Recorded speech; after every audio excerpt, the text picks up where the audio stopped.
Socialismo o muerte. He was the revolutionary leader who put Cuba on the world stage and made himself a world player, the communist adversary for 10 U.S. presidents.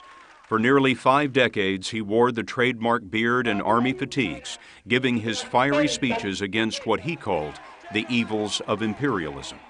The last battle will be fought in the capital. You can be sure. In the 1950s, Castro led the overthrow of Cuban dictator Fulgencio Batista. After victory in 1959, he appeared on Edward R. Murrow's Person to Person, a rebel in pajamas. Tell me, Fidel Castro, are you concerned at all about the communist influence in Cuba? Oh, I am not worried because really there is not threat about communism here in Cuba. Castro executed former Batista officials and began to nationalize American-owned property. The U.S. broke off relations and imposed a trade embargo. In 1961, President Kennedy authorized a force of CIA-trained Cuban exiles to try to overthrow Castro. The invaders were crushed as they waded ashore at the Bay of Pigs.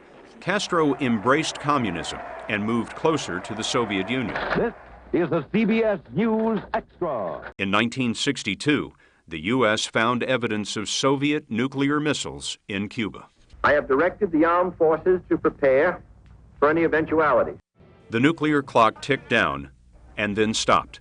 The Soviets agreed to remove the missiles. In exchange, the U.S. promised not to invade Cuba. Castro's Cuba is a land of contradictions. It has free medical care and its literacy rate is among the world's highest. But political opposition is suppressed and the economy is a disaster. Those antique cars on shabby roads became as much a symbol of Cuban life as cigars or music. Twice, Castro unleashed a mass exodus of Cuban refugees onto U.S. shores. And with the decline of the Soviet Union and its support, Cuba faced economic ruin in the 1990s, forcing Castro to encourage tourism and foreign investment.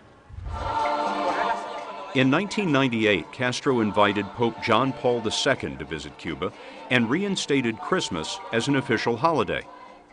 Castro once told CBS News how he wanted to be remembered. That he was a socialist.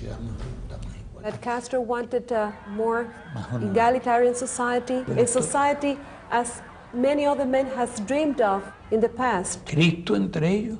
Jesus among them. In July 2006, Castro had intestinal surgery and announced a temporary transfer of power to his brother Raul.